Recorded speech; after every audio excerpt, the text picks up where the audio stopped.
Assalamualaikum warahmatullahi wabarakatuh. Alhamdulillah kita bisa bertemu pada pagi hari ini dengan keadaan sehat walafiat. Di sini kita akan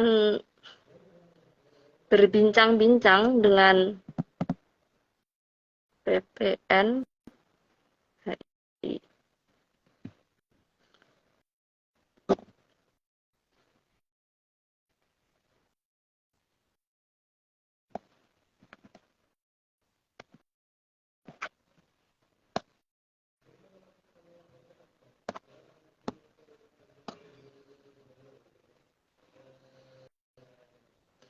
Kita akan berbincang-bincang dengan Dr. Dian Syifaul Husna.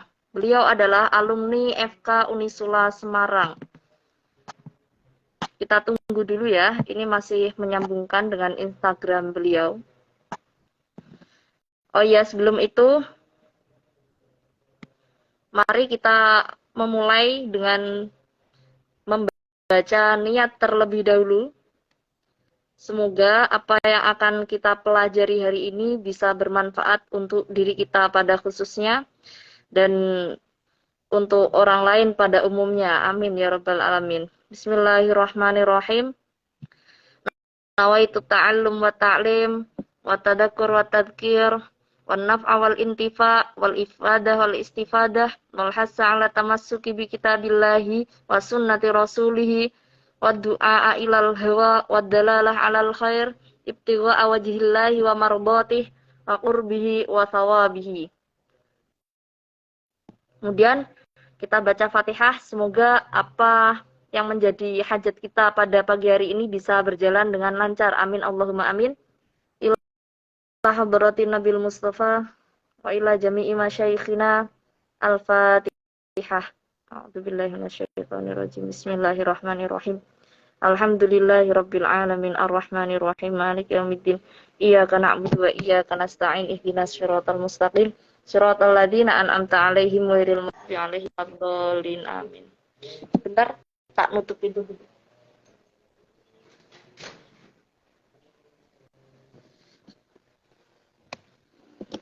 Assalamualaikum warahmatullahi wabarakatuh, Neng. Waalaikumsalam warahmatullahi wabarakatuh. Oke, suara saya jelas ya? Jelas, Neng Amiro? Maaf, suara saya jelas? Oke, alhamdulillah sudah jelas. Oke, ini ada apa namanya? Langsung saja, mungkin jenengan bisa memperkenalkan diri pada Baik. para apa namanya? Penyimak dari akun Daily Head. Monggo, Neng. Panggilannya siapa, Neng? Dian apa Neng Siva apa Neng Dian, Husna? Dian aja, nggak usah pakai Neng. Oh, oke oke oke. Iya, iya, Dokter Dian, oke. iya, oke, Oke, lebih nyaman silakan. gitu ya. Oke, Bismillahirrahmanirrahim. Assalamualaikum warahmatullahi wabarakatuh. Perkenalkan nama Waalaikumsalam saya, warahmatullahi wabarakatuh. Perkenalkan nama saya Dian Syifaul Husna, biasa dipanggil Dian. Saya berdomisili di Kendal, tepatnya di Desa Botomulyo, Cepiring. Oh, Cepiring. Alhamdulillahirobbilalamin. Sejauh ini saya masih 1 tahun di Cepiring. Setelah melalang buana dulunya, saya saat ini menetap di Cepiring. Dulu sempat belajar di Pondok Pesantren Al-Asyariah Wonosobo. Kemudian saya sangat bersyukur sekali bisa diskusi dengan Neng Amiro. Karena apa? Dawuh Yai saat itu pernah saya sowan dengan garwa, itu dipeseni, iki podo-podo doktere, ayo digerakkan. Bagaimana korelasi antara ilmu kedokteran dengan ilmu dunia Islam, itu bagaimana, apalagi untuk kondisi-kondisi yang aplikatif sehari-hari yang sering ditemui seperti itu. Karena memang tidak memungkiri ada sudut pandang medis, ada sudut pandang Islam, dan ada sudut pandang yang lainnya yang mungkin kok beda, kok tidak sinkron. Nah, bagaimana ini PR besar bahwa kita harus bisa loh mensinkronkan, kalaupun tidak berarti titik tengahnya seperti apa. Oke, oke. Terima kasih Neng atas perkenalannya. Ya, dokter ya. Jadi di sini ada beberapa pertanyaan yang sudah saya list dengan tim Daily Head. Apalagi di DM atau di WA itu banyak yang tanya ke saya. Gimana Neng caranya agar ibu hamil, ibu menyusui ini bisa kuat untuk puasa? Apa boleh nggak puasa? Kalau nggak puasa konsekuensinya seperti apa dan lain sebagainya. Dan di sini saya ada beberapa pertanyaan. Langsung saja nggih, pertanyaan yang pertama. Dalam sisi medis, apakah bumil dan busui sebenarnya boleh berpuasa? Pertanyaan yang Oke. pertama itu. Nggih. Langsung dijawab ini nih. Nggih, silakan. Oke, bismillahirrahmanirrahim. Alhamdulillahirabbil alamin. Hari ini kita sharing bersama ya, belajar bersama karena sesungguhnya telinga saya lebih dekat dengan mulut saya. Jadi ini salah satu pengingat untuk diri juga gitu. Nah, untuk pertanyaan pertama, apakah secara medis untuk bumil dan busui itu boleh berpuasa? Kalau jawabannya boleh atau tidak, itu tergantung kondisi. Ya, kalau jawabannya boleh atau tidak, setiap ibu-ibu itu beda-beda. Nah, di sini yang perlu kita tahu terlebih dahulu secara umum itu ibu hamil ada tahapan-tahapannya nih. Mungkin jenengan juga sudah sangat berpengalaman karena kalau saya itu baru masih belajar menjadi ibu. Anak saya masih satu, usia 5 bulan 24 hari. Oh, Nah, Masya Allah, ya ya. ya, jadi saya juga masih belajar gitu. Oh, ternyata ibu hamil dulu tahun kemarin saya puasa itu kondisi hamil sekitar usia 13 minggu, masuk 13 minggu. Bekerja di IGD saat itu karena kondisi masih internship di RSUD Panembahan Senopati Bantul. Kemudian saya bingung juga, saya masih boleh puasa nggak ya dengan kondisi yang seperti itu. Namanya perempuan kan pengen mempersiapkan gitu. Nah, yang pertama yang perlu kita ketahui adalah ibu hamil itu secara general atau secara umum ada tahapannya. Ada trimester 1, trimester 2, dan trimester 3. Nah, kalau trimester 1 di sini kondisi kehamilan bahasa gampangnya di usia sekitar 3 bulan, 0 sampai 3 bulan. Dan di usia ini biasanya seringnya kita nyebutnya lagi lekasan, ngoten ya bahasa Jawanya lekasan. Kemudian ada juga morning sickness gitu ya bahasa kedokterannya. Nah, di sini biasanya bisa juga muncul keluhan mual, muntah, lemes, mood swing. Nah, ini yang sering terjadi dan sering kurang diperhatikan gitu ya. Nah, di sini kondisinya kalau ditanya apakah boleh berpuasa atau tidak untuk ibu hamil dulu, tergantung kondisi ibu tersebut. Yang pertama, kalau saat itu kalau saya pribadi itu termasuk hamilnya hamil ngebo ya bahasanya Ya, ya. sama Jadi nggak ada kayak saya. keluhan. Alhamdulillah itu memang yang perlu disyukuri, tapi tidak memungkiri bahwa ibu-ibu lain, teman-teman saya juga mengalami mual yang hebat, muntah, kemudian lemes sampai harus bed rest di rumah sakit, itu juga ada ngoten. Nah, di sini kalau memang mau berpuasa, itu saran saya, kalau ini kan udah masuk bulan puasa nih, saran saya adalah cek dulu. Cek dulu apakah HB itu normal atau rendah. Nah, biasanya di sini yang sering terjadi pada wanita di Indonesia itu mayoritas mengalami anemia atau HB-nya rendah. Nah, di sini PR penting. Oh, berarti gimana nih biar genjot HB-nya normal? Karena apa? Ketika HB-nya rendah, ini otomatis suplai oksigen di dalam otak itu juga berkurang karena HB itu salah satu komponen sel darah merah yang mengangkut atau mengikat oksigen, salah satunya suplai tertingginya ke dalam otak. Bisa ngantuan, kemudian bisa juga lemes, mual gitu ya, pusing. Nah, itu keluhannya. Nah, kalau kondisi HB-nya rendah, sebelum puasa bisa dikejar apa enggak? Oh, bisa dikejar. Dan alhamdulillah tidak ada keluhan menjelang hari pertama Ramadan. Oke, boleh puasa. Kayak gitu. Oh, ternyata ada kondisi lain.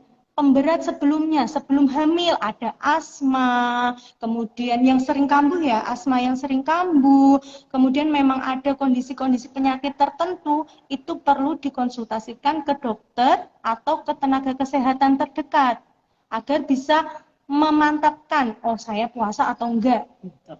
Nah, itu yang trimester 1. Nanti trimester 2 itu lebih secara umum kondisi yang hamil paling enak gitu. Karena apa? Di sini keluhan-keluhan di trimester pertama sudah berkurang. Walaupun tidak menutup kemungkinan ada juga yang masih bau aroma suaminya aja pengen muntah gitu ya. Ada yang seperti Iya. itu katanya. Nggih, alhamdulillah anak pertama saya ini saya benar-benar hamil ngebul saat itu. Jadi alhamdulillah tahun kemarin Ramadan 2022 saya bisa puasa full biidznillah. Kemudian untuk trimester 3. Nah, trimester 3 ini juga kondisinya tergantung. Saat itu ibu hamil ini bagaimana? Satu, biasanya di trimester 3 posisi apa aja itu salah. Mau duduk bega, mau miring, mau tiduran, juga rasanya penuh perutnya, terus sering pipis. Nah, ini juga jadi PR.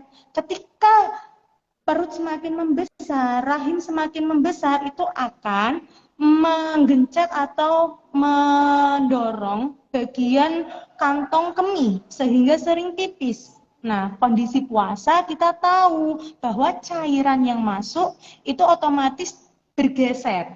Yang biasanya kita 24 jam bisa minum kapan aja, haus sedikit minum, dan lain sebagainya. Nah, kondisi puasa, apalagi puasa Ramadan selama 1 bulan penuh, okay? Nah itu kan otomatis akan ada kebiasaan yang bergeser.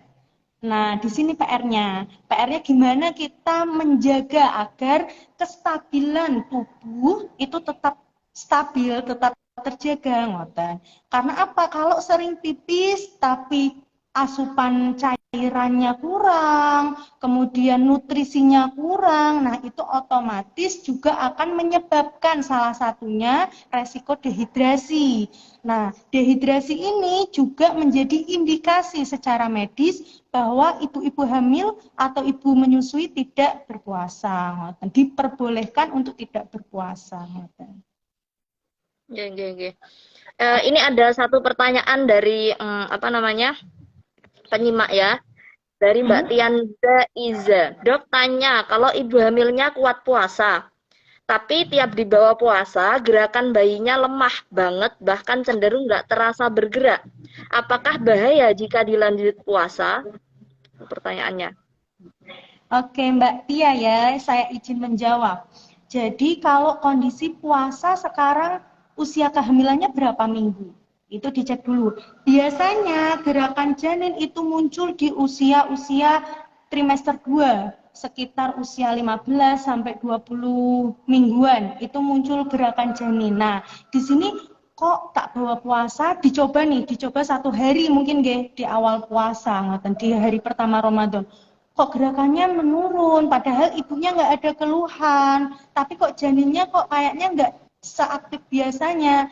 Yang perlu saya berikan solusinya adalah coba kita USG. Nah, bagaimana dari denyut jantung janinnya, kemudian bagaimana perkembangan janinnya sesuai umur atau tidak. Karena dari USG kita bisa lihat, oh iya, janinnya berkembang sesuai usianya atau malah beratnya juga kurang, kemudian perlu dikejar dan lain sebagainya. Jadi ini memang tergantung dari kondisi ibunya. Oh, ternyata ibunya saat ini fit, tapi saat dibawa puasa kok agak menurun ya gerakannya atau malah menghilang. Nah, niku tak sarankan di USG. Kemudian Jadi minta saran nanti nunggu keputusan dokter ya, ini saya lanjut atau tidak seperti itu ya. Kalau lanjut berarti ya dilanjut enggak apa-apa, tapi kalau enggak ya enggak usah puasa, tapi nanti karena ini kan mengkhawatirkan janin, berarti dia nanti ketika enggak puasa wajib qadha plus fidyah gitu ya. Karena kan khawatir pada anak. Karena ibunya kuat-kuat saja gitu. Ngeten nggih, Neng nggih. Nggih. Terus ada lagi pertanyaan. Ya. Pertanyaan lagi, apa saja indikasi medis yang menyebabkan bumil atau busui tidak disarankan untuk berpuasa? Baik. Oke, kondisi medis ya tadi udah kita sempat singgung ya. Nggih, nggih. Kondisi medis apa sih sebenarnya yang membuat ibu hamil dan ibu menyusui itu tidak berpuasa atau diperbolehkan tidak berpuasa? Yang pertama tadi, oh iya ada penyulit atau kondisi-kondisi medis tertentu. Yang kedua, ibu atau bayi kalau lagi menyusui ya itu sedang sakit. Sedang sakit atau pemulihan pasca sakit. Nah, ini saya juga mencari bagaimana cara menentukan bahwa dia itu sakit yang diperbolehkan tetap puasa atau memang diperbolehkan tidak berpuasa. Nah, ternyata memang di sini bayi sakit itu kita bisa melihat dari yang pertama, keaktifannya, kemudian demam, pipisnya bagaimana, ada tanda-tanda dehidrasi atau tidak, kemudian ada riwayat penyakit sebelumnya atau tidak yang sampai harus dirawat di rumah sakit, atau mungkin akhir-akhir Sakban itu baru pulang dari rumah sakit, habis dirawat, adiknya harus dikejar berat badannya. Nah, di sini ibu menyusui boleh atau diberikan keringanan untuk tidak berpuasa. Nah, untuk hukumnya nanti gimana ya cara gantinya atau berarti hal apa, konsekuensi apa yang harus dilakukan ketika tidak berpuasa. Nah, niku menawi ning Amira lebih mumpuni nggih di situ apa khawatir akan kondisi ibu dan janin atau kondisi anaknya saja. Nggih, nggih, nggih. Oke, berarti dapat saya simpulkan yang pertanyaan pertama, apakah boleh ibu hamil atau menyusui untuk tetap berpuasa? Ini jawabannya tergantung individunya ya. Karena keadaan bumil dan busui di setiap orang itu berbeda-beda. Ada yang teler pol, ada yang ngebu, dan lain sebagainya. Ada yang punya penyakit, ada yang tidak. Jadi ini tergantung. Dan alangkah baiknya untuk ibu-ibu yang mengkhawatirkan ketika berpuasa, untuk periksa ke dokter obgyn terlebih dahulu. Dan mendengarkan saran dokter tersebut apakah boleh puasa atau tidak. Seperti itu, Geneng. Sekalian saya tambahi, jadi kalau dalam syariat itu kan ada yang namanya rukhsah untuk ibu hamil dan ibu menyusui. Jadi dia boleh untuk tidak puasa. Indikasinya apa? Indikasinya bisa tajribatun nafsi atau dia nyoba sendiri. Oh, dibuat puasa kok ternyata dirinya sangat lemes banget sampai nggak bisa ngapa-ngapain lah. Anaknya juga kasihan rewel terus atau gimana itu. Nah, ini tidak masalah jika dia tidak puasa, atau yang lebih baik lagi, konsultasi ke medis. Ini saya sedikit cerita juga tentang kehamilan saya yang keempat, Geneng. Jadi saya itu emang biasanya hamilnya itu ngebu. Nah, ketepaan hamil yang keempat ini, usia kandungan saya sekitar 8 minggu kalau nggak salah. Tapi saya dalam kondisi menyusui. Jadi hamil plus menyusui. Akhirnya, karena saya makannya nutrisinya kayak kurang seger, makannya juga kurang banyak. Tiba-tiba di suatu malam, 5 hari terakhir di bulan Ramadan, saya itu mengeluarkan darah. Dan darahnya ini lumayan banyak. Ini cerita anak keempat saya. Akhirnya saya langsung USG ke dokter. Tanya, ini gimana dok? Jawabannya dokter apa? Saya jelaskan kondisi saya. Oh, saya itu puasa dan saya masih menyusui gitu.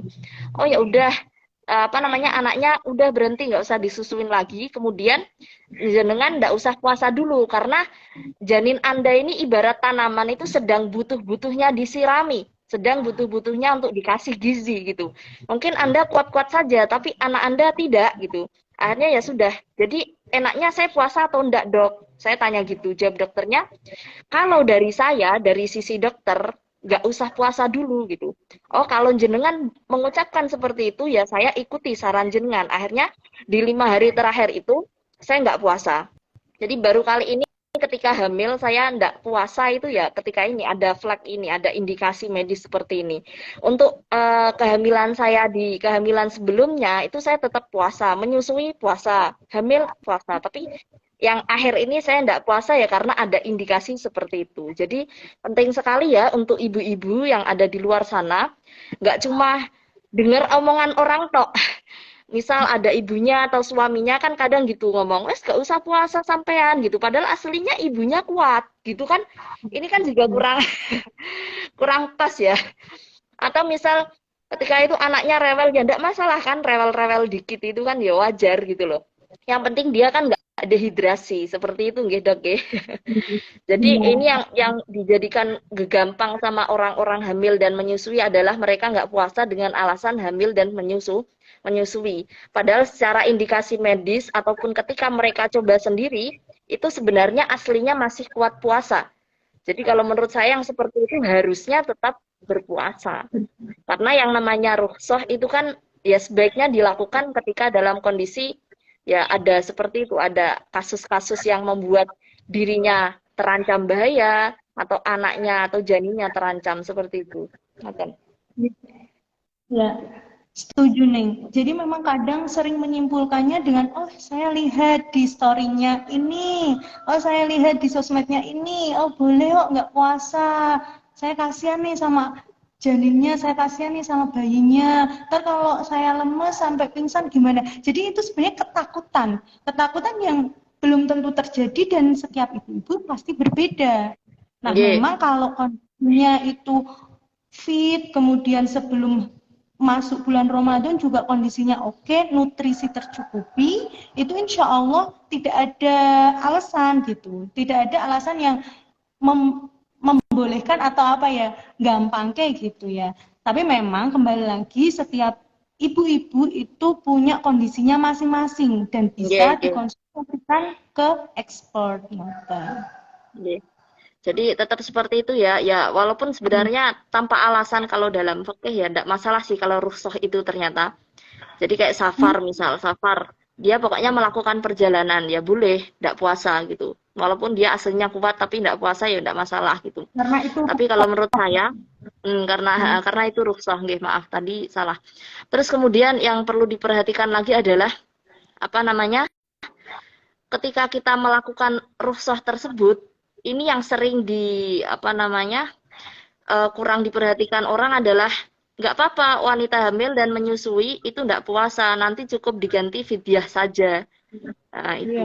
Padahal dalam madhab 4, Syafi'iyah, Hanafiyah, Malikiyah, Hambaliyah, itu semuanya sepakat selain apa namanya uh, fidyah, dia tetap wajib bayar kodok gitu loh. Jadi tetap tetap kodok, enggak kok fidyah saja gitu enggak. Apalagi dalam madhab Syafi'iyah sudah jelas dikatakan yang hanya wajib fidyah itu cuma yang kakek-kakek atau nenek-nenek yang sudah tua sekali dan kira-kira enggak mungkin lah untuk berpuasa. Maka ini cukup fidyah saja. Atau orang yang sakit dan sakitnya ini membuat dia meninggal. Ini juga tidak perlu kodok, cukup fidyah saja. Untuk ibu hamil dan menyusui ada perinciannya tersendiri, ngoten nggih. Ini apa namanya lagi dan kalau saya ini kalau saya loh ya, justru anak itu saya ajari puasa karena saya juga alhamdulillah kuat, anaknya juga nggak terlalu rewel. Maka anak saya ajari kuat puasa, hitung-hitung apa? Hitung-hitung ngajak anak tirakat. Gini loh nak, ini tuh latihan sebagai latihan. Kamu itu besok ketika sudah balik wajib puasa juga gitu. Jadi ini sebagai ajang latihan. Kalau saya pemikirannya seperti itu. Cuma ya memang ada tips sendiri untuk Gimana? hamil. Kenapa? Cara melatihnya pripun? Jadi mungkin dia masih 1 tahun, 8 Saya atau usia masih itu, cara melatihnya anak jenengan saya gimana? sekarang usia 1 bulan. Salah 3 bulan. Anak saya yang ini, yang keempat ini usianya 3 bulan. Yang saya flag itu tadi loh.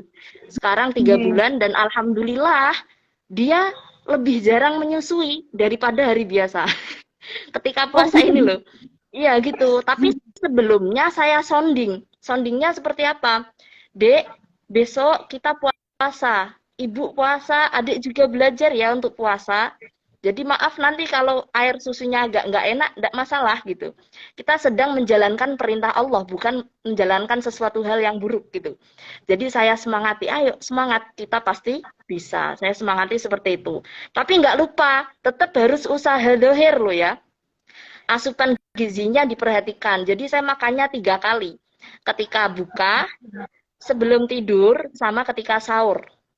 Dan ketika buka tadi, saya rendam kurma. Ini sangat-sangat mujarab dan manjur sekali untuk saya. Untuk saya loh ya. mungkin beda sama ibu lain beda. Jadi ini sangat mujarab untuk saya. Alhamdulillah air asinya walaupun sampai sore masih tetap keluar gitu loh. Kan kadang ada yang asinya ndak enak terus di jam-jam kritis sore-sore itu biasanya anak-anak pada rewel gitu. Tapi karena anak saya sudah saya kasih pengertian sebelumnya, alhamdulillah sejauh ini dan semoga seterusnya nanti sampai 30 hari puasanya tetap aman. Amin. Itu mungkin tips dari saya seperti itu. Ini ada pertanyaan, dokter. Kalau bayi usianya di bawah 6 bulan masih ASI eksklusif, bagaimana dok? Sebaiknya puasa atau tidak? Dan kalau tetap puasa, apakah ada kekhawatiran untuk ibu dan bayinya? Gitu. Ini dari Mbak Ridana Ahmad. Oke, baik. Saya coba jawab. Ya, itu salah satu kondisi menyusui itu memang ada, saya menyimpulkannya 3 kondisi. Yang pertama, usia 0 sampai 6 bulan itu memang ASI eksklusif ya yang digalakkan. Ya semoga aja tidak terkontaminasi dengan sufor dan lain sebagainya. Nah, 6 bulan sampai 1 tahun itu udah masuk MPASI dengan kebutuhan ASINya 70%.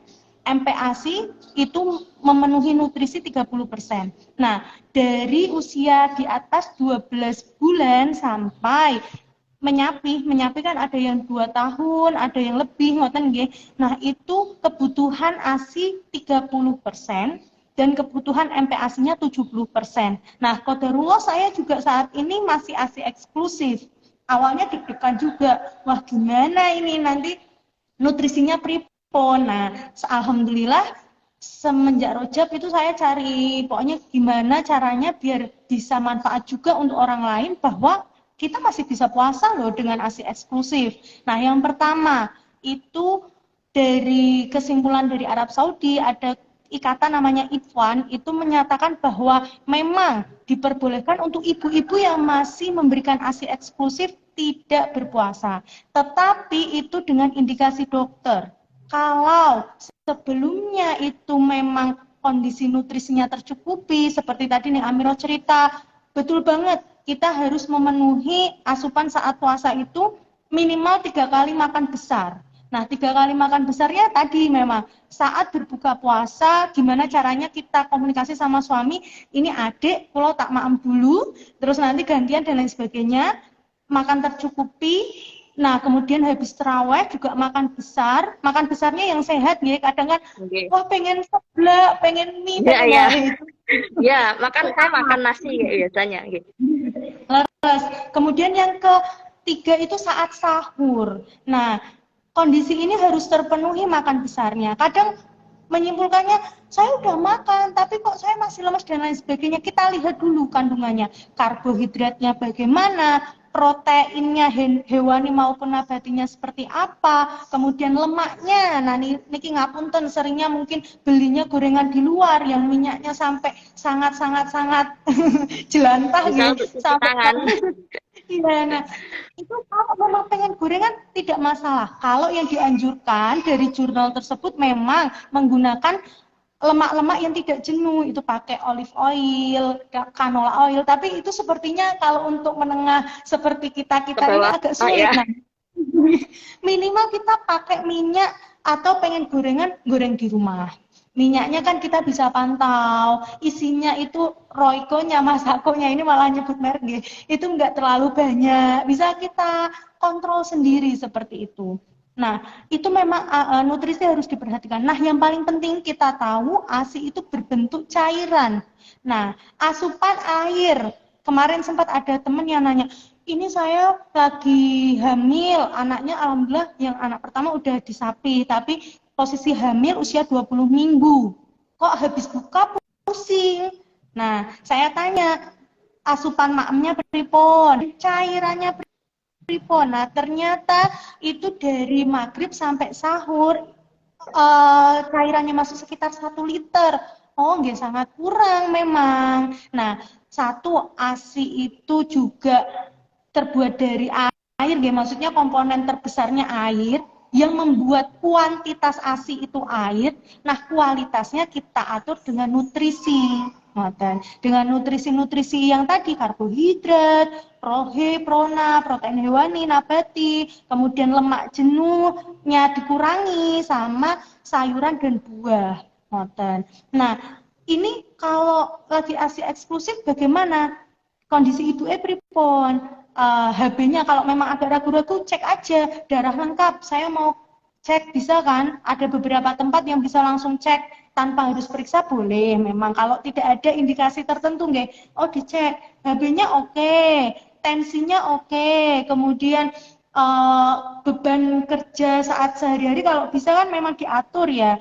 Saat ini kan saya juga masih melakukan aktivitas di salah satu rumah sakit, tapi juga alhamdulillah malah apa ya jadi nyelimur kayak gitu. Oh ujuk-ujuk wes meh buka kayak gitu. Nah di situ asupannya harus terjaga.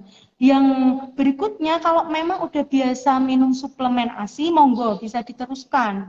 Nah di sini memang yang perlu kita pahami itu ASI itu tidak melulu kalau aku minum suplemen A, B, C lancar banyak yang ASI kentalnya banyak, high milk gitu ya namanya, itunya banyak. Tapi kalau nggak minum kok sedikit. Sebenarnya itu kalau yang saya pelajari sejauh ini mungkin ada perbedaan gitu.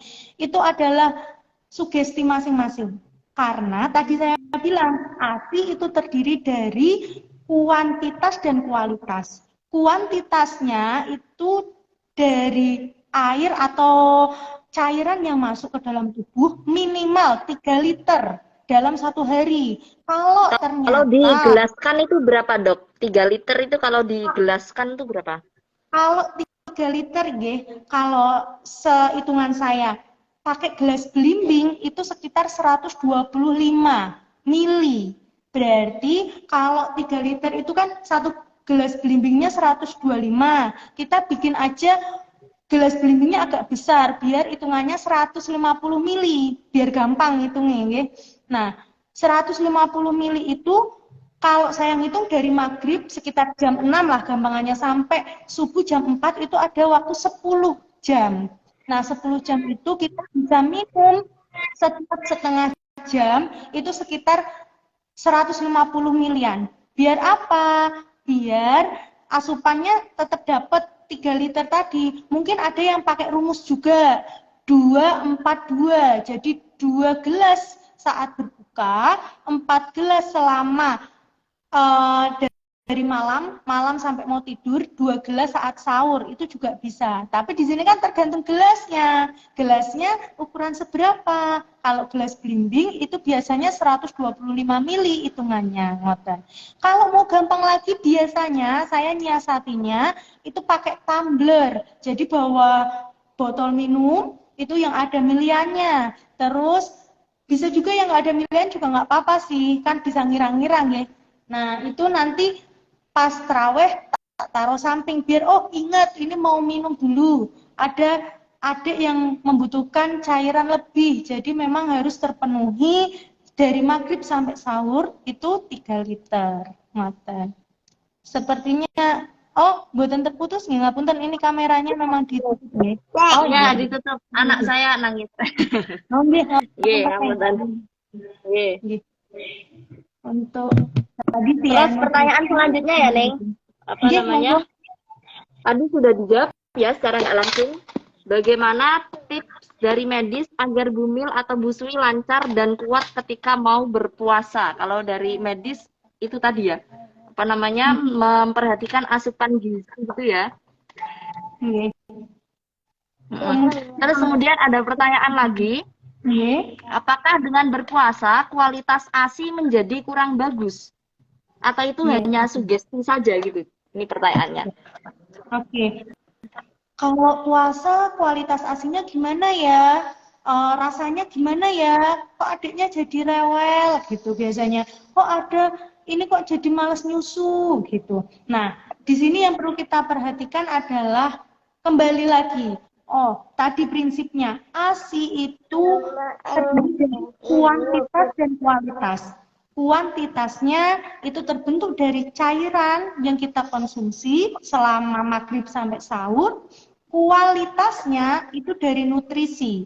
Nah, gampangannya ASI itu punya dua komponen. Ada yang form milk atau encer dan hind milk atau yang kental, lebih kental.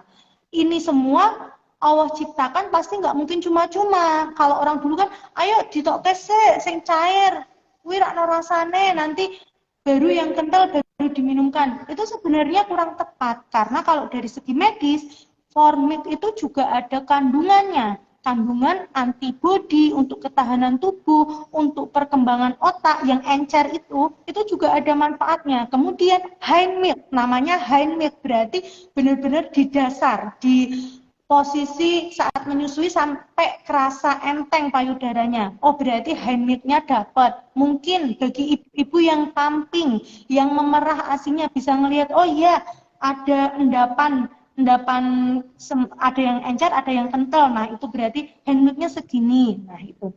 Sebenarnya, oh, apakah mempengaruhi kualitas ASI dengan berpuasa? Dari penelitian itu tidak ada korelasi yang signifikan selama menjaga nutrisi dan cairan tadi. Pokoknya harus lengkap karbohidratnya tadi, prohe, prona, kemudian lemaknya juga dipenuhi, lemak yang tidak jenuh ya. Kemudian juga dari asupan buah-buahan dan sayuran. Tadi juga Neng Amir menyarankan bikin rendaman kurma nggih, air nabis itu juga salah satu hal yang saya lakukan ngoten. Kalau saya memang kombinasinya sama susu, jadi tak masukin, kalau enggak tak tambah buah. Enaknya buah naga saya sukanya sih, jadi tak campur-campur dan suka gitu. Alhamdulillah ya diminum aja dan memang jadi sepertinya cukup-cukup aja sampai maghrib asinya ngoten. Oke. Ya, terima kasih. Terus tadi kan ada bahas pumping dikit ya. Ini ada pertanyaan juga untuk wanita karir yang masih menyusui, sebenarnya metode pumping ASI yang benar itu yang seperti apa? Oke, jadi memang ilmu itu begitu luas nih, Masya Allah itu ilmu tuh banyak banget. Dan saya pun semakin memahami tentang perasian, perpampingan itu setelah praktek, setelah punya baby gitu. Nah, yang pertama kalau yang saya anut ya, yang karena nanti kalau oh ini paling benar, paling baik, nanti saya juga akan dihujat sama yang lain gitu. Yang mungkin tidak sefrekuensi atau tidak sepemikiran dengan saya. Kalau dari saya itu yang pertama kita harus tahu dulu prinsip produksi ASI. Secara garis besar itu kita paham prinsipnya itu supply dan demand. Jadi ketika supply-nya itu akan mengikuti kebutuhan bayinya. Nah, di sini pumping yang benar bagaimana? Saya sudah menerapkan selama 5 bulan ini ya, 2 bulanan lebih ya berarti karena posisi saya mulai masuk rumah sakit baby usia 3 bulan jadi 2 bulan jalan. Jadi kalau saya selama bertemu dengan bayi saya usahakan DBF atau nenen langsung. Kenapa? Setelah dari beberapa banyak penelitian itu memang dengan nenen langsung itu kualitas ASINya sesuai dengan kebutuhan bayi. Jadi ketika bayi menghisap itu kebutuhan ASINya itu udah disetting. Oh, bayinya butuh protein segini, butuh karbohidrat segini. Itu sesuai dengan hisapannya. Masya Allah banget, saya tuh ya Allah keren banget ya ilmunya Gusti Allah di sini. Bayinya cedot, tapi di situ ada sinyal kebutuhannya segini dan itu udah diatur sama Gusti Allah gitu. Nah, kemudian ketika ditinggal itu memang saya pumping. Pumping itu diberikan atau dilakukan sekitar 2-3 jam sekali. Kalau saya ninggal 6 jam berarti sebelum saya berangkat kondisikan payudara atau maaf ya ini memang bahasanya memang harus seperti itu. Payudaranya kondisi kosong maksimal. Kadang di sini yang kurang ibu-ibu menyusui perhatikan bahwa oh ya udah mimii tinggal mimii, padahal pengosongan payudara secara maksimal itu akan menjaga supply, akan menjaga produksi ASINya. Contohnya hari ini, nanti ajalah nggak apa-apa, masih agak penuh, saya tak berangkat kerja, kemudian di kantor lupa, nggak pumping, atau pumpingnya saat benar-benar udah apa ya, bangkai atau apa ya bahasa, udah berengkel-berengkel pasti bisa dirape ya, berengkel-berengkel gitu. Oh, ternyata biar dapatnya banyak gitu, biar sekali pumping dapatnya banyak. Padahal semakin keras payudaranya, formik atau yang encer itu semakin banyak dan handmix-nya semakin sedikit. Karena handmix itu kan di ujung, diproduksi posisinya itu kalau lemak kan mengendap ya, mengendap. Nah, endapannya itu di ujung payudara gitu loh. Jadi memang harus pengosongan maksimal untuk bahannya dapat ASI yang kental dan bisa menjaga supply dari ASINya, ngoten. Nah, pumpingnya gimana? Sebenarnya ada dua, ada dua cara. Pumping menggunakan alat dan ada merah ASI Iya, secara, Masya Allah, kenyangan ya. iya, Iya, ya, ya, udah enggak apa-apa. sendawa dulu nggih. Nggih. Nah, itu pumping yang biasa pada umumnya ya pakai alat. Kalau sekarang udah banyak pumping-pumping elektrik ngoten. Nah, yang kedua ada memerah ASI secara perah tangan atau metode marmet. Menurut saya pengosongan yang benar-benar bisa maksimal walau saat tidak bersama baby itu dengan perah tangan. Jadi kalau pumping tadi ya PR-nya pokoknya pumping itu setiap 2-3 jam sekali saat tidak bersama bayi harus dikeluarkan. Nah, kemudian pakai alat pumping yang pas. Pas itu corongnya pas, hisapannya kuat, kemudian katup atau valve-nya itu juga bisa jadi keluarnya bisa maksimal. Kemudian setelah udah pumping sekitar 10-15 menit satu payudara itu bisa dikosongkan pakai tangan. Caranya gimana? Nanti mungkin bisa di search ya metode marmet. Saya nggak punya manekin payudara, jadi memang belum mempersiapkan. Kan awalnya mau bahas tentang Ramadan dan ibu menyusui serta ibu Oke. hamil. Nah, ada tambahan. Jadi saya pakai jeruk, gitu. Nah, sekilas saya Oke. membahas tentang metode perah tangan. Ini adalah cara mengeluarkan ASI yang hampir mirip sesuai dengan hisapan bayi. Jadi sebenarnya mau alat-alat pumping yang ada itu akan tetap berbeda dengan hisapan bayi. Nah, yang hampir mirip itu dengan dengan perah tangan. Caranya bagaimana? Posisikan tangan ini seumpama payudara kiri ya, payudara kiri. Ini tangan kanan saya. Senyamannya sebenarnya boleh semua, mau tangan kanan atau tangan kiri. Kalau saya biasanya ini untuk menyangga, depannya ada wadah atau gelas yang besar. Besar wadahnya. Biar apa? Biar kalau muncrat-muncrat itu nggak mubazir kemana-mana. Nah, udah dipaske. Nah, di sini tangannya membentuk C. Membentuk C di angka jarum jam 12 dan jam 6. Nah, caranya bukan di putingnya. Kalau di putingnya otomatis tambah sakit tapi asinya tidak keluar. Karena asi itu produksinya berada di alveola-alveolanya, di bagian areola, item-itemnya itu. Jadi dari puting sekitar 3 cm dari puting, 3 cm dari puting. Kita paskan, kemudian kita tekan. Tekan ke arah badan, cubit. Tekan ke arah badan, cubit. Tekan ke arah badan, cubit. Insya Allah itu keluarnya mancur-mancur. Saya udah membuktikan sendiri soalnya. Memang lebih capek. Lebih capeknya apa kan harus posisinya kan ya, harus megangi, madep ngandep, terus ngepaske sama gelasnya atau Gelasnya. wadahnya. Tapi ya, belum nanti kalau naudzubillah kesempar. Gitu. Ya udah belajar legowo di situ, udah dapat banyak, kesempar ya ampun, mau gimana lagi. Gitu ya. Terus bisa dilakukan seperti tadi, gerakannya ritmenya santai aja, tekan, cubit, tekan ke dalam ya, maksudnya ke arah badan, tekan ke arah badan, cubit, tekan ke arah badan, cubit. Bukan tangannya seperti ini karena akan sakit, tapi pakai punggung tangan. gitu. Nah, nanti kalau di jarum jam ke 12 sama 6 sudah rasanya, oh udah nih, udah plong. Kita bisa geser ke jarum jam 6 dan 3 dan 9. Nah, seperti gerakannya sama. Tekan, cubit. Tekan, cubit. Nah, nggak apa-apa mau pakai alat pumping, saya juga pakai yang elektrik. Jadi ketika ngepumping satu payudara, sampingnya itu ditadai. Biasanya kan karena keluar juga, ngoten nggih. Jadi dikasih breastpad yang silikon itu, jadi kayak mangkok tapi bisa dituangkan, dimasukkan, bisa dimasukkan ke kantong ASI. Nah, setelah dipumping nih sekitar 10 menit, oh ya udah kita kosongkan seperti tadi pakai cara tadi, perah marmet. Bisa nanti teman-teman cari di YouTube atau di Google bisa.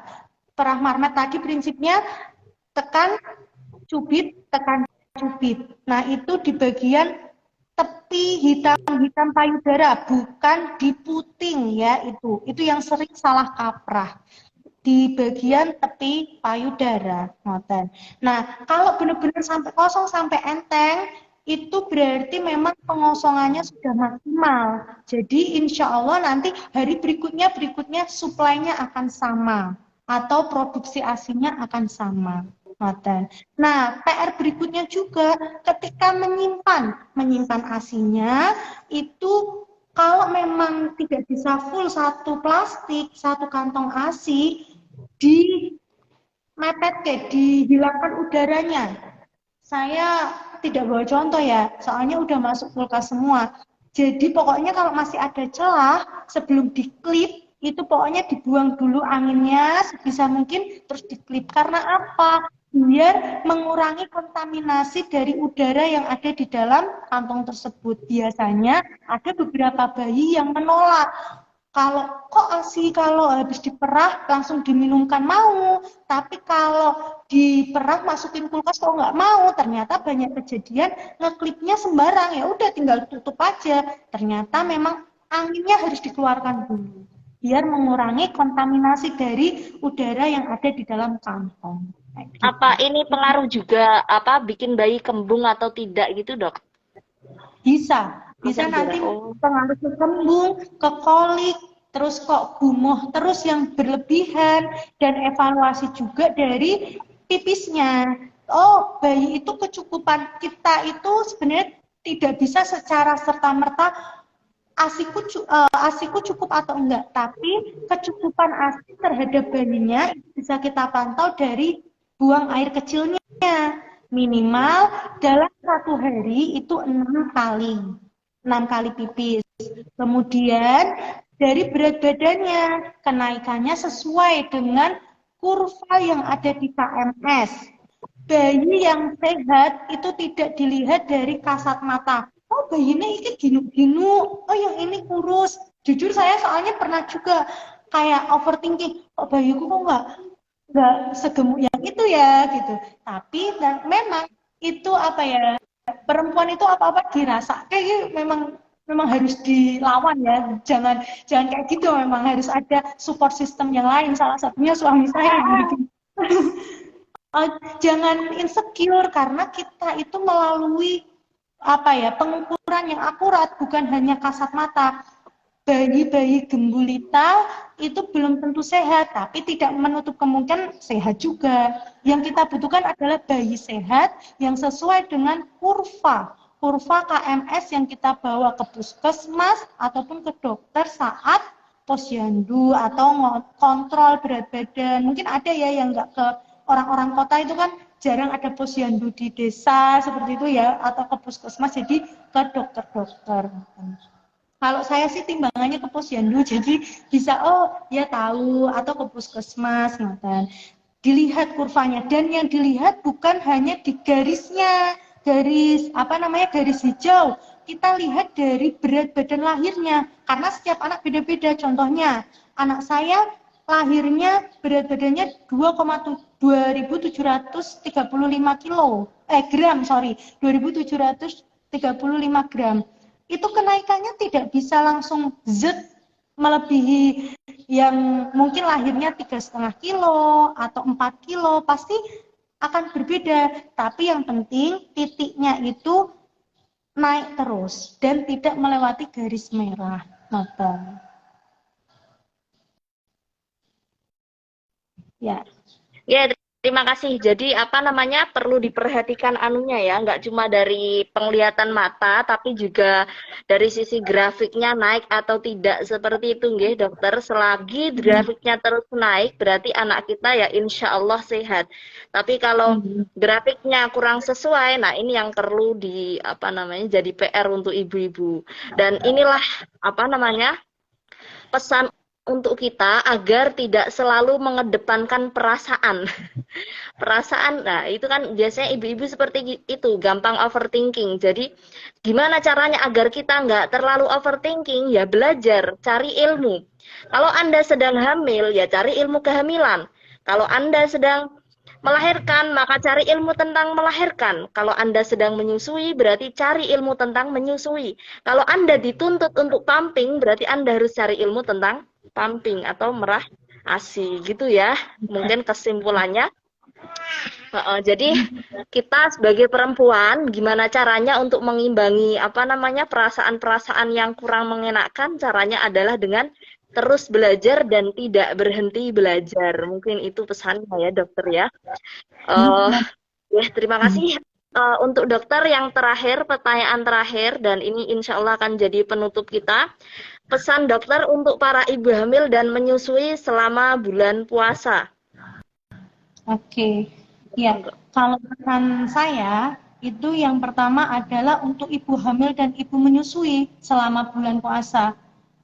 Bulan puasa ini adalah bulan yang istimewa. Pastinya kita semua ingin menghadirkan, mempersembahkan hal-hal yang istimewa juga untuk bulan yang istimewa ini. Nah, yang pertama, salah satu ibadah yang pastinya dilakukan di bulan puasa adalah di bulan Ramadan adalah puasa.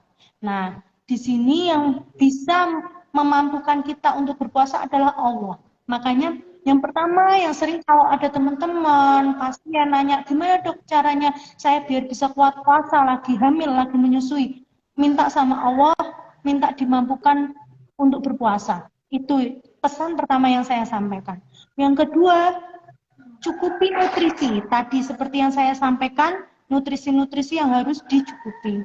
Yang ketiga, cukupi cairan di dalam tubuh minimal sekitar 3 liter selama maghrib sampai sahur. Karena kita akan menyetop semua asupan atau cairan selama dari subuh sampai menjelang berbuka.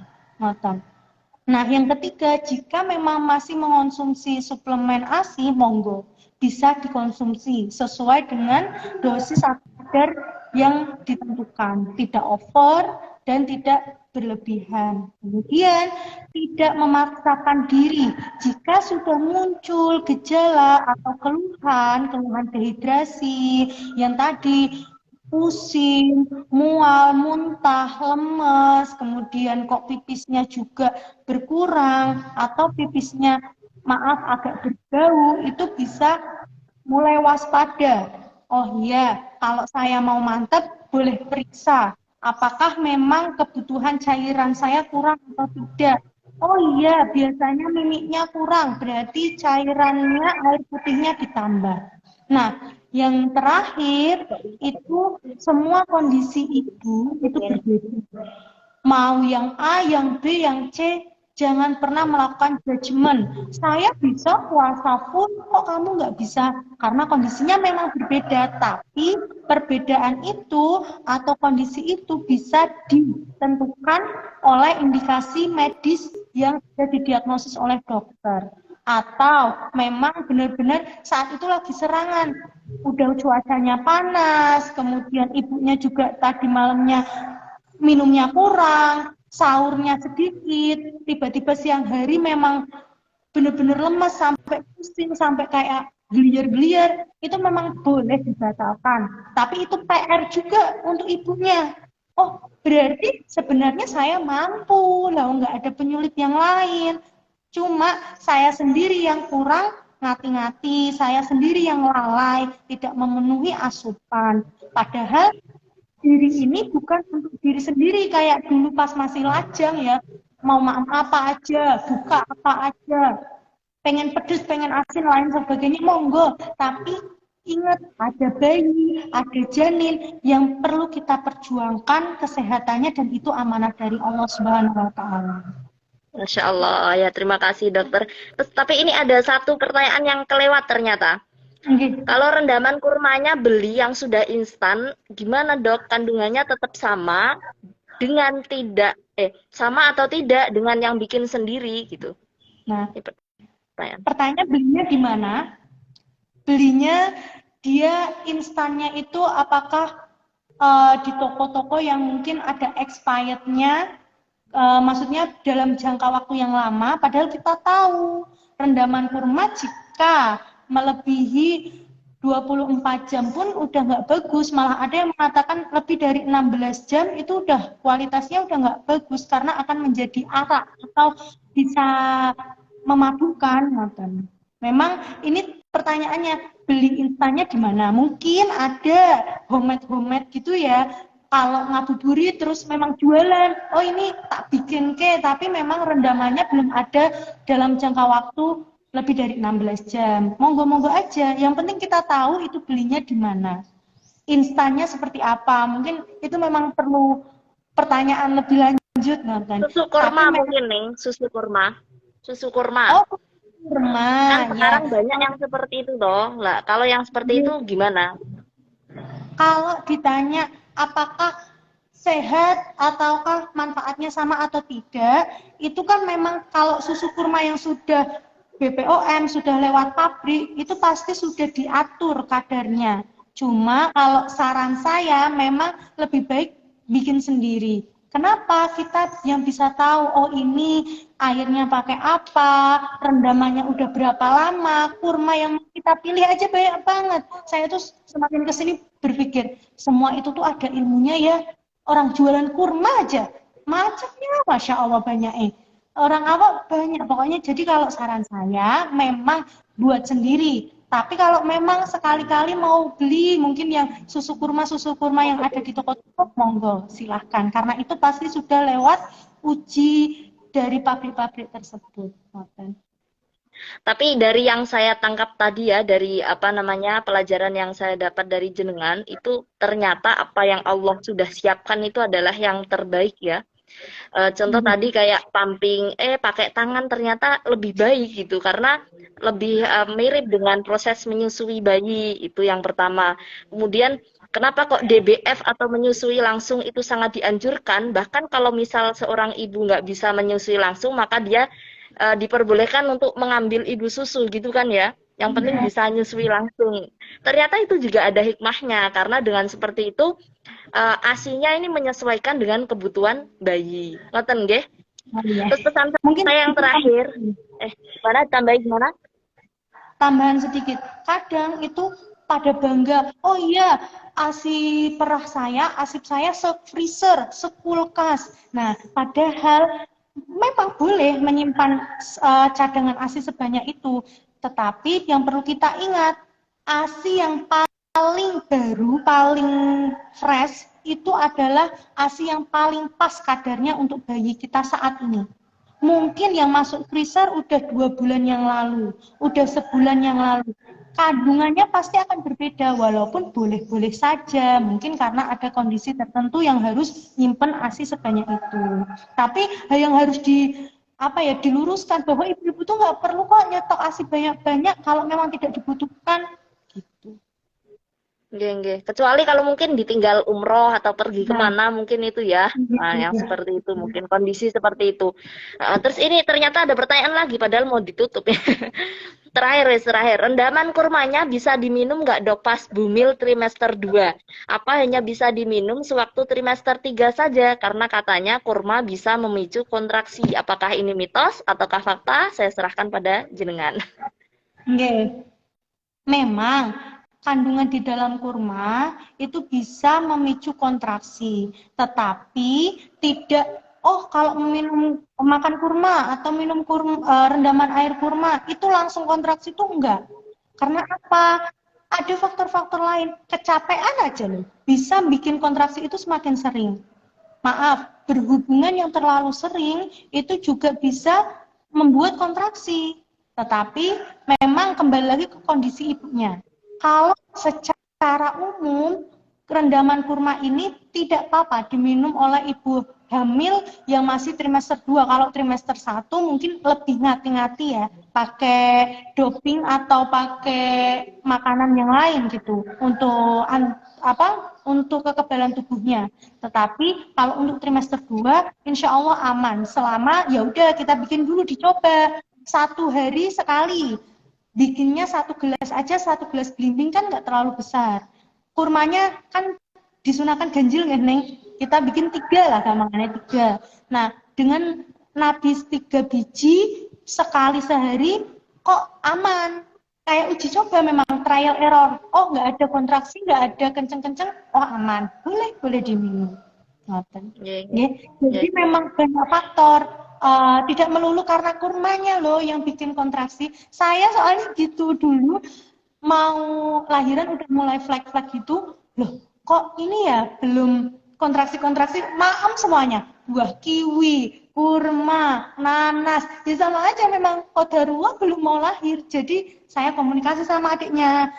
Mas, mau keluar kapan nanti ngasih kode. Jadi saya memang ini tuh usaha salah satunya ya pakai makanan-makanan, pakai buah-buahan seperti itu. Tapi memang kembalikan lagi kepada yang maha memberikan takdir gitu, mau lahir kapan dan lain sebagainya. Oh ya Ning, saya mau nanya ini tadi ada pertanyaan juga. Kalau kondisi perdarahan saat puasa. Nah, kalau dari sudut pandang medis, saat hamil kok perdarahan, itu memang tidak ada bahasanya haid dalam kehamilan. Kalau di medis ya memang seperti itu. Nah, kalau di sini kan disebutnya abortus atau keguguran. Nah, keguguran sendiri memang ada tingkatannya. Ada yang bisa dipertahankan, ada yang memang harus dibersihkan, ada yang cukup dengan bed rest dan lain sebagainya. Nah, kalau dalam kondisi seperti ini kan jenengan juga cerita tadi nih, pas kehamilan anak keempat ini sempat perdarahan. Nah, apakah itu juga bisa menjadi tanda, maksudnya menghitungnya ini haid atau enggak gitu? Yeah. Itu juga. Saya jawab ya. Jadi kemarin saya yang kasusnya seperti itu, ternyata perdarahan saya hanya dari jam 10 malam sampai jam 6 sore. Dan ini belum mencapai 24 jam, maka hukumnya istihadhah kalau dalam mazhab Syafi'i seperti itu. Dan dalam kitab yang saya baca tentang fikih haid nifas istihadhah dalam 4 mazhab, itu memang ulama berbeda pendapat. Ada yang mengatakan ketika hamil kok keluar darah, maka mutlak istihadhah berapapun jumlahnya. Tapi kalau mazhab Syafi'iyah mengatakan bahwa kemungkinan haid, dan pendapat ini ternyata ada manfaatnya sendiri-sendiri. Pendapat yang mengatakan istihadhah, ya tidak masalah. Akhirnya kan kita tetap bisa sholat, tetap bisa ya beribadah, mas bahasanya seperti itu, seperti biasa. Tapi kalau yang haid pun ini juga banyak sekali manfaatnya. Salah satunya adalah ibu bisa dengan mudah bed rest karena kan nggak sholat, jadi dia bisa memulihkan bahasanya gitulah tenaganya. Kan kadang ada yang nggak boleh ngapa-ngapain, cuma ke kamar mandi tok gitu kan ya. Nah, jadi ini kan agak bisa mengurangi. Jadi setiap pendapat ada manfaatnya sendiri. Dan sebenarnya pendapat Imam Syafi'i ini juga aslinya nggak bertentangan dengan medis. Kalau yang saya baca di kitab itu, karena memang ada beberapa kondisi, walaupun ini langka, ada ibu yang punya 2 rahim. Jadi satunya rahim dipakai untuk hamil, satunya rahim dipakai untuk haid. Karena ada kasus nyata, ibu-ibu yang dia itu hamil 7 bulan, tapi nggak tahu kalau hamil, karena dia tetap haid seperti biasa. Gitu. Jadi terserah jenengan istafti kolbak. Kalau dalam kitab Anibrus dikatakan kalau misal perdarahannya nggak seperti biasa ya kamu ikut pendapat yang istihadhah aja gitu. Tapi kalau pendarahannya kok kayak haid, deras dan lain sebagainya, ikut pendapat yang haid aja. Siap. Jadi ini juga sangat membantu. Tapi kalau saya kemarin ikutnya Syafi'iyah karena darahnya itu memang kayak haid. Bukan cuma flek tapi cor gitu loh. Ya Iya. kayak head biasa, tapi ternyata keluarnya nggak sampai 24 jam. Padahal saya itu udah kadung nggak puasa, nggak sholat juga. Akhirnya saya kodok puasa juga kodok sholat, seperti itu. Jadi Oke. kalau Syafi'iyah, menurut kaul apa namanya jadidnya, menurut kaul adharnya yang kuat, itu ibu hamil ketika keluar darah kok mencapai 24 jam dan memenuhi syarat head, maka ini dihukumi head. Gitu. Mm-mm. Nih, siap nih. Tapi kalau madhab lain istihadoh. Lah, untuk jenengan gimana? Ya tergantung istafti kolbak. Ini lihat-lihat lah. Maksudnya tuh darahnya kayak head apa bukan? Kalau bukan kayak head ya istihadoh aja, nanti bingung hitungnya. Tapi kalau darahnya kayak head biasa, ya sudah, hukumi head, enggak masalah. Lagi pula kan kalau seperti itu kan kalau dihukumi head kan dalam kondisi puasa kan enak toh, dok. Maksudnya kan nggak Iya. usah puasa gitu loh. Nggak usah puasa gitu, jadi nggak masalah. Iya. Memang pernah saya tanyakan juga ke saudara yang memperdalami pas Maryam itu hipnobirthing gitu-gitu Ning. Jadi di situ juga darah kok bisa sih hamil tapi masih keluar darah, tapi itu bukan tanda-tanda abortus atau keguguran karena memang bisa perdarahan di luar rahim. Jadi memang darahnya keluarnya dari organ yang keluarnya lewat jalan Vaginal? vagina tapi bukan dari rahim. Nah, itu pun masih dalam lingkup haid. Nah, Iya. jadi, oh, mulai ketemu nih korelasinya, walaupun memang harus penelitian lebih lanjut ya untuk itu. Nggih, Nggih, nggih, nggih. siap. Nggih, Nggih. ngoten. Oh Jadi iya, kalau untuk kondisi abortus itu berarti tetap ini nggih, itu kan kondisi kalau ibunya lemas, kemudian mengancam anaknya, itu juga diperbolehkan untuk membatalkan puasa. kalau saya malah wajib batal. Kan Nah, kasihan, wajib maksudnya kalau masih bisa, selagi ya. masih bisa diselamatkan, ya kita nggak usah puasa dulu gitu loh, karena kan ada makhluk yang kita tanggung dan itu adalah amanah, ngoten. Nggih, Jadi tidak apa-apa ikuti saran dokter. Mm-mm. Terus juga berarti untuk hukumnya pesan saya yang terakhir, napa? Kalau kalau kalau nanti hukumnya apa namanya keguguran, ini tergantung ya. Kok tergantung, bukan tergantung. Kalau misal sudah keluar apa gumpalan darah atau daging, maka ini nanti hukumnya nifas berapapun usia kehamilannya. Asalkan dokter mengatakan bahwa itu memang bakal janin. Jadi udah apa namanya USG lah bahasanya gitu. Ini bakal janin, ini janin. Jadi walaupun nggak bentuk bayi kok keluar, nanti darah setelah itu hukumnya nifas. Kalau sebelumnya nanti dilihat-lihat ini kontraksi atau bukan, karena nanti hukumnya juga beda. Kalau darah yang keluar ketika kontraksi istihadoh, kalau dia nggak diiringi dengan darah sebelumnya, darah head sebelumnya. Jadi misal sebelum kontraksi dia kok keluar darah head 2 hari berturut-turut, lalu kontraksi, maka kontraksinya ini hukumnya juga head. Nanti yang setelah keluarnya bayi atau bakal janin ini hukumnya nifas, seperti itu. siap. Jadi gitu ya. Nanti bisa dibaca di postingan daily kayaknya nanti bakal ada. Terus juga Siap. pesan untuk ibu-ibu perhatikan selain perhatikan gizi, ini kan gizi kan apa ikhtiar dohir ya. Perhatikan juga faktor kehalalan makanan. Jadi halal dan haramnya makanan ini sangat mempengaruhi apa kehidupan kita. Biasanya berat ibadah itu karena harta yang kita makan kehalalannya diragukan atau bisa jadi hartanya haram, biasanya gitu. Jadi mohon selain gizinya, gizi ini juga wajib dipenuhi ya. Kita juga harus apa namanya memperhatikan kehalalan dan ini yang utama. Karena anak yang dikasih makan, nggak anak wes kita sendiri. Kalau makan dengan makanan yang halal, insya Allah mau dibuat ibadah seperti apapun itu nggak masalah. Artinya nggak ada rasa berat lah. Tapi beda kalau makanan itu sudah dari makanan yang haram, maka ini nanti badan kita ketika diajak untuk beribadah ini akan sangat sulit dan berat. Itu mungkin pesan saya. Jadi selain gizi kita harus perhatikan juga halal tidaknya makanan yang kita makan. Gitu. Nggih, ngoten nggih. Terima kasih dokter atas waktunya. Semoga lain kali kita bikin lagi perbincangan seperti ini sehingga bisa mengkorelasikan antara ilmu fikih dan ilmu medis. Dan nggak semuanya yang berbeda itu harus kita selisihkan, harus kita pertikaikan. Karena perbedaan itu aslinya indah. Perbedaan itu adalah sebuah rahmat. Kalau misal bisa dihubungkan, sebenarnya ilmu medis ini juga termasuk wamin ayatillah. Jadi termasuk ayat-ayat atau tanda-tanda kekuasaan Allah. Jadi ya, kayak tadi menyusui ASI itu banyak gizinya daripada susu formula dan lain sebagainya. Itu sebenarnya mengandung ayat-ayat Allah gitu. Dan terima kasih atas waktunya untuk para penyimak dari berbagai kalangan.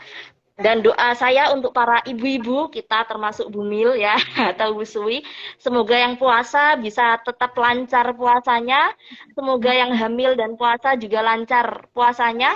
Kalaupun misalkan kondisi medis mengatakan kita tidak perlu puasa, ya tidak usah disesali, tidak apa-apa karena itu demi kebaikan anak kita, dan anak merupakan amanah yang harus dijaga. Nggak usah disesali teman-teman, orang itu kok puasa, saya kok tidak kuat gitu ya, tidak usah gitu juga, semua sudah sesuai dengan porsinya. Jadi Allah tahu yang kita yang terbaik untuk kita gitu. Nggih, ngoten mawon.